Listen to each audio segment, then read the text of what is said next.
Information to help you run your business better and improve your marketing campaigns. My name is Hank Hoffmeyer, and thank you for joining me on Hank's Marketing and Business Tips. Welcome to episode 277 of the HMBT podcast. Today, I'm joined by Lina Rugova. She is from Atlas Start. She's a business consultant and marketing strategist who works with small business owners to re-engineer their businesses and create strong online positioning, which is something I always talk about on this podcast. And I'm excited to hear from Lina today. And I thought what we would talk about is what should be your business and or marketing initiatives to focus on in 2022. We know a lot of things changed and there were a lot of challenges last year and even the year before. So Lina, I appreciate your expertise and welcome to the show. Awesome. Thanks, Hank. I'm super excited to be here. So small business economy, right? It's our economy cannot survive without small businesses. So it's crucial for us to give as much as we can to small businesses. Being that we in 2022, there's a huge statistics that a lot of businesses still do not believe in marketing, don't invest in marketing, not doing much of anything towards marketing.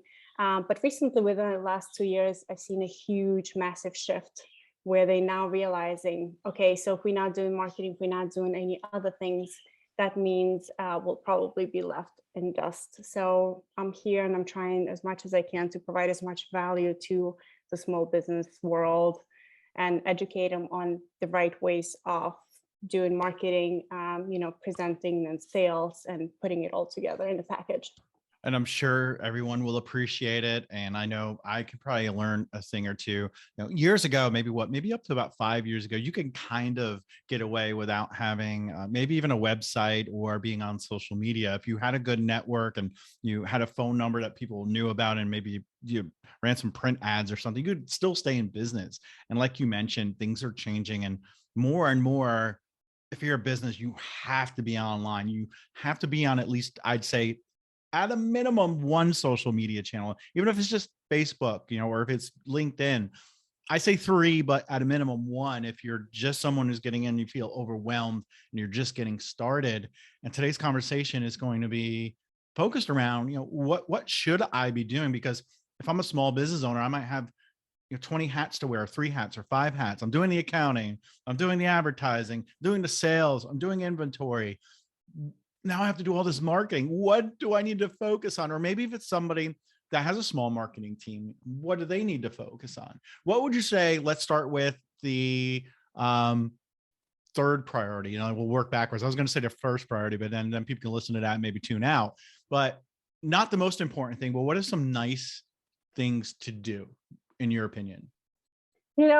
Every time I get on a consultation with a owner or, an executive from the business organization, I try to figure out, put an analysis together and speak with them, what it is that they do now, what's working, what's not working. And all of them have this shiny object syndrome, right? They hear about something, oh my God, everyone is doing SEO. We should be doing SEO. Why aren't we doing SEO? What's SEO? How do we do it? How do we implement it? I think, each business is different. Their objectives are different. Their services are different. Products are different. So what works for one business doesn't work for the other. I think what's important right now is your online presence. You have to have a consistency in your online presence. Branding. Majority of the time when I perform an analysis, you can see the branding is all over the place. The colors, the tone, the voice, the images that they use, it's just not consistent enough. So if you clean that up and just show yourself and display your business consistently across all platforms in the same branding, that will work for you in the beginning.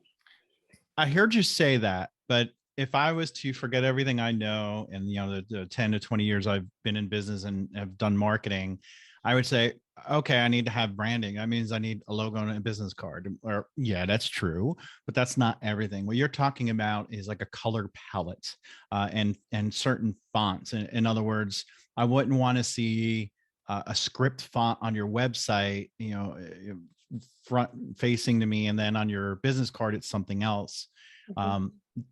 maybe, people can go into Canva and just look at color palettes and see what they like, or have a logo built by a professional and have them help you set up your color palette. Maybe it's like blue and red or blue and black, whatever it is, and stick to that. Like you're saying, you don't want to use blue and black on your website and all of a sudden start using orange and yellow on social media, unless it's part of your what we call primary or secondary colors, which is something that's known in marketing. But I would say, yeah, build a portfolio, right?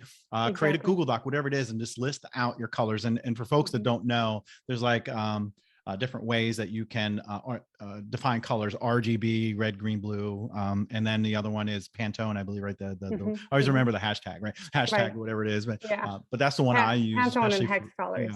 Hex colors, that's it, exactly. That's what I use for eye contact whenever I'm building something. Because I'm on the marketing team now, I just use that and plug it into Canva, Final Cut Pro, whatever I'm using. Even if I can find something like that's close to the blue eye contact uses, I know to go in and change it, even if it's a shade off. It is important, people. So Lina, thank you for mentioning that. Make sure that you have a business plan, which is kind of what you were alluding to earlier on, but also have your branding. And actually I'll probably try to link to it. Annie Franceschi, who's local here in Raleigh, she helps companies brand themselves. She actually has a podcast and a webinar called Branding with Annie. I think it's like once a week. We did a webinar together, and it probably will help you with that. And it even talks about your tagline, all these different things. But that's what you're saying. Have the color palette, have a logo that's consistent, and go and get help if you need to. If you have the budget, definitely get the help. Even if it's just Fiverr and you're paying cheap, or you're spending thousands of dollars, both of them, in my opinion, if you're just getting started, either one's fine, rather than just doing it yourself. Don't have your 5-year-old create your logos. What I'm saying might be nice to have. Maybe they can create it, but then you can have a professional refine it. Right, exactly. I mean, there's a lot of resources out there. Like, I prefer to use coolers.com, so it's colors but with double O, to create your color palette.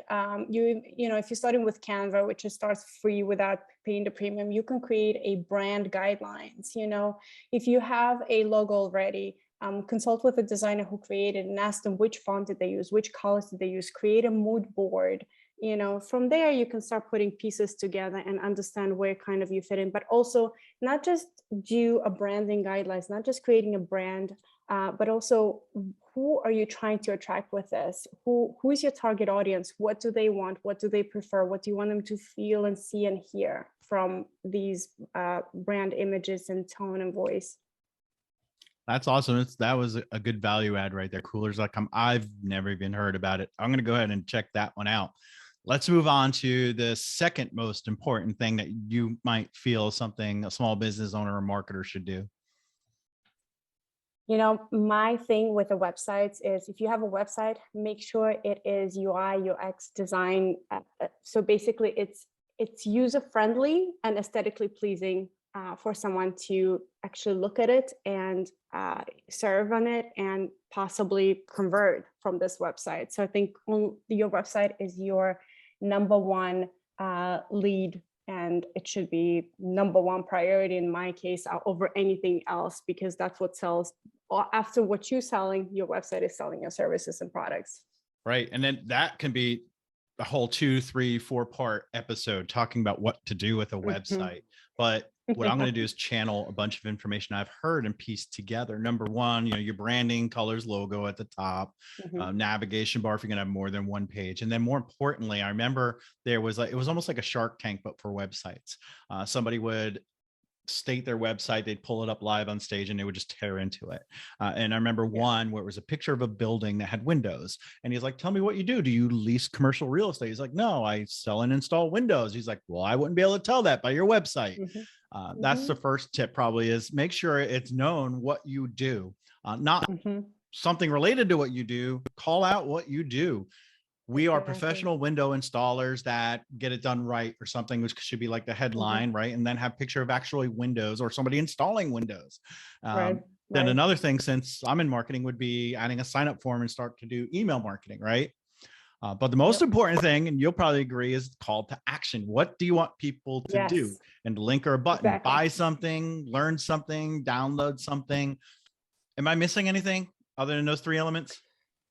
No, just about it. So something easy enough for a person to reach out to you. The problem that I see is we all have contact us page, and I'd say about 50% of the time it goes to some black hole. Make sure these are functional forms that are you able to reach out to that customer, to that lead right away, because you will lose them. Remember that we are surfing website for 7 seconds. So if you don't catch our attention within 7 seconds, we're just going to abandon that website. We will never remember. We will never come back. Right. What Lina's talking about is the attention span of a human, 7 seconds. And I don't know if everybody's aware, but a goldfish has an attention span of 8 seconds. So they have us beat. Yep. That's true. All right. Rapid fire. There's going to be 3 questions, and kind of just give me a 1 or 2 tools, right? Low budget to free website builder. Squarespace. WordPress is free for as long as you know how to use Divi or Elementor. And I don't really recommend Wix, but it's free. And I mean, you can start somewhere. Somewhere to get started. If you're free and you have no budget, start with that. I think it's easy to use. But functionality and stuff. I'd say, the other ones you mentioned are good. And then WordPress is highly customizable. Mid-level or high priced? Well, definitely WordPress, for as long as you can hire somebody to build it, because majority of the websites are built on WordPress, for the exception of those marketing agencies that have their own platforms, AI platforms. Oh my goodness, where is that another one? Not the Squarespace, but I think I know what you're talking about. It'll come to us. We'll think of it. Show it. It's called Show It. Oh, Show It? Never heard of that one. Oh. Yeah. Okay. Yeah. So why I love Squarespace is because there's so many Squarespace designers that sell templates. All you have to do is purchase a template, install it on your website. They're going to email it to you. You log in, you just put your copywriting content, and you're done. You're good to go. Awesome. So we got everything from free to low budget, or if you want to hire somebody to build you a custom WordPress site, especially if you have e-commerce, that can get expensive, but it's doable. Yes.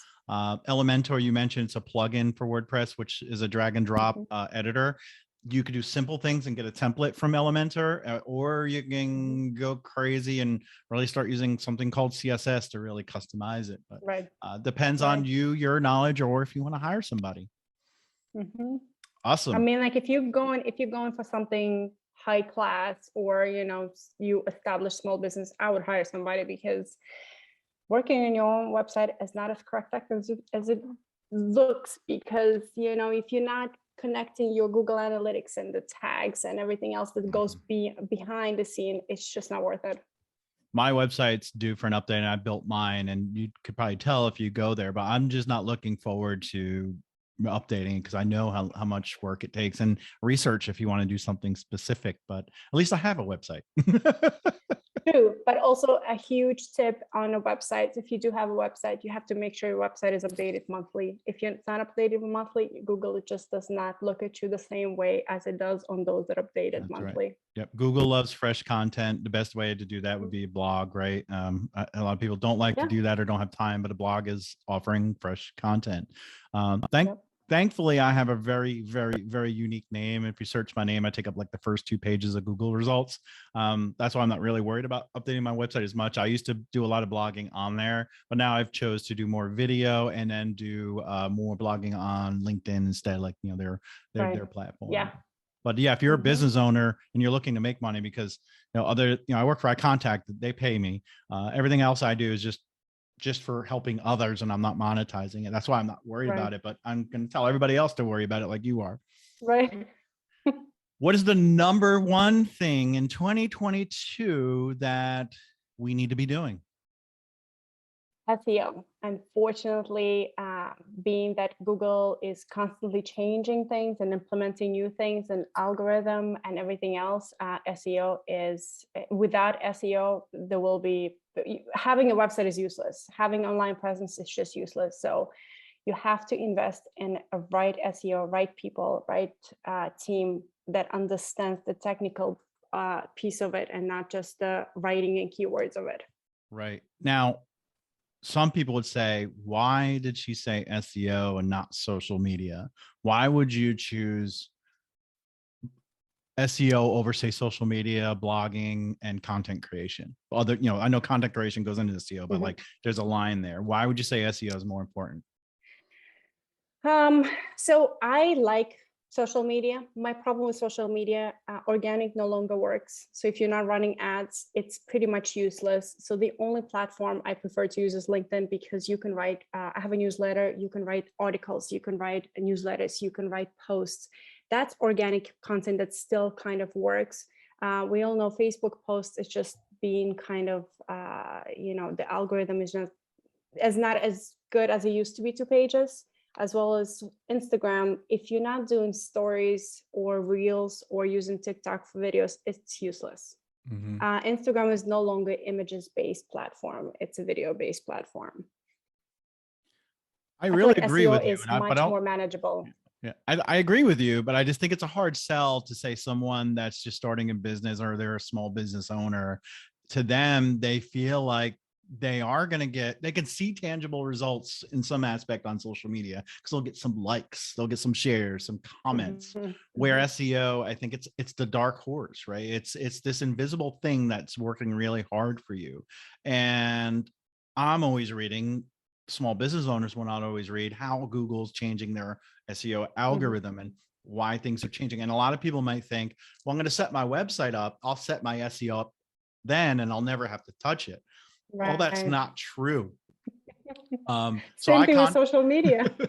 Yeah, my company, iContact, we're owned by Ziff Davis, and we own a few different companies, and one of them is Moz, which is SEO. I've been playing around with their tools. Now, there are other ones too, but Moz has some free tools, folks, that you can go in and look at. And Lina can mention another one if you know, but they also have something called Moz Pro, where you could dig in and do a lot of other things to find out what's wrong on your website, what do you need to be doing more or better. Also sign up for it's the Google Search Console, so you can look for errors on your website and get some ideas there. That's free. Do you have any other tools besides Moz? Yeah, I use SEMRush. Love. They also have a free version. And of course, I have a Chrome extension, Ubersuggest, right? So this is really good for keywords. Especially it's good for if you're running any PPC campaigns, but it gives me an idea as to what works for a specific small business, what keywords are they being searched for that specific in that industry or that small business. And there was another one. And did you hear Backlinko was just sold to someone else? So that was another one big one. Interesting. And now Screaming Frog is a good one just to crawl your website. I think they do a certain amount free, but then you have to pay I think it's like $150. I think then it's a tool you own, I think, after that. Right. That's good to check for errors. So if you're, I would say small business owner, 1 to 2 page website, don't bother with that. But once you start getting more pages and you want to make sure you don't have any errors, then you want to start really scanning and checking your website. But you're the first person in a while, outside of like speaking to people at Moz, to say that SEO is important. I'm glad you did, because that probably needs to be one of my messages this year is, focusing on that, because there's this whole data privacy thing coming about now too, with iOS 15 and how they're handling how users are being tracked, and email open rates will never be the same. The death of the cookie is coming next year, right? Third-party tracking. In other words, for folks that don't know, tracking people if they go to different websites and knowing what they're doing, that's going to be limited as well. And what you want to do is make sure that when people are looking for a product, service, or for you, and they do a Google search, they find you. And then you have links back to your website from other websites, like writing a blog somewhere else or having them link to your website, and making sure the experience is good. With these tools we're talking about, if somebody goes to a link that you provided on social media 2 years ago, now it's broken, they're going to get what's called the 404 page, which is an error page. And they're not going to know what to do, possibly, right, if it's not set up correctly, and they're going to leave your website. Always check for those broken links so that people always get brought to a page on your website. There's a lot more that goes into all that, but I've been diving deeply into SEO lately. And I'm glad you spoke about that, because I don't think there's enough champions out there for SEO. I talk to a lot of small business owners, and again, shiny object syndrome, they all hear something new happening. So, last year there was a whole craze about SEO. It just came. I mean, it's not a new concept, but I feel like maybe because during the pandemic, everyone was locked up and everyone was home and everyone was searching on their computer. it's a little bit different. And I feel like that this is where the SEO is coming back, and the importance of it needs to be reiterated all the time, because you know, next to content marketing and social media, there goes SEO. Right. And I think we forgot to mention, if somebody's a local business, the importance of Google My Business, having an account there, updating the information there. Yes. That's when you search for, say, a plumber in Raleigh, North Carolina, which I'm near. The right side, you'll see a card come up that has a prominent name, especially if it's the search is related to a specific business, has their contact information, their hours, reviews, pictures, all these things. And it's kind of like a mini social media site, because you can post to it, you can change the content, let people know about your holiday hours. That is free advertising, folks. It's SEO and free advertising. You're not using that, you're dead in the water. And it's organic, which is why I prefer, right, depending on a small business, depending on an industry, I prefer this over any other social media. I would not go and work with a business unless they have the Google My Business, which is now called Google Profile, GBP, Google Business Profile. And because Google's still dominating as a search. And if you're not using Google My Business, Google Business Profile, we're just not making it in the searches. All right. So we talked about branding. We talked about SEO. And we also talked about, what was the middle? The website. The importance of having just the importance of having a website, period, and building one. You know, I guess I forgot about that because I thought everybody would have one, right? But it's not always true. No, not yet. Not yet. We're still in a world of where small businesses thinking that they can live without a website. Right. I guess they keep depending on that word of mouth. And if you have, whether it's a contact form, a newsletter sign up form, you have a chat functionality, which is something you can look into. All of that is traffic that you're driving back to your website, and you collect that information. Where on social media, you do not own all that data that's going back and forth. You don't own that audience. You might think you do, but if you're on Instagram and you get banned, you just lost all those followers. And you have no way to get in touch with them again. That's why it's important to, number one, have a website so people can go back, review the website, and learn how to know, like, and trust you, KLT. Then they can start communicating with you, whether it's through email, signing up for your newsletter, then you obtain the email and you have that. You can get them to follow you on social media if you put links to that on your website. But I guess the website to me is like your hub, right? You're driving people organically from search. SEO, maybe you're paying a little bit if you don't know how to do it. Your social media, influencers, you know, now we're getting into it, like, you know, hey, down the road, when I'm in business 5 or 6 years, you want to start, you know, doing more social media, having influencers, possibly promoting your product or service, and all that. So this has been a great discussion, and I'm so glad SEO came up. So Lina, if people wanted to have more of a discussion with you, learn about you, maybe work with you, what's the best way to find out about you? Yeah, well, like I said, I'm on LinkedIn all the time. I'm there 24/7, live and breathe. I prefer that over any other social media. Or you could just find me on atlasstart.com. Easy enough. I'll put links into the show notes. But until then, folks, you have some work to do. You got to go create a website. You got to get your branding done, and you got to do more SEO. And if you're already in business and you've been doing some of that, I bet you can find some ways to make some tweaks to any one of those three. Exactly. Until next time, folks, have a great week. You can hear previous episodes at hankhoffmeyer.com/Alexa. I'm on all the social media channels at Hank Hoffmeyer. You can find me, and we'll talk to you in the next episode. Thank you. All right. Thanks.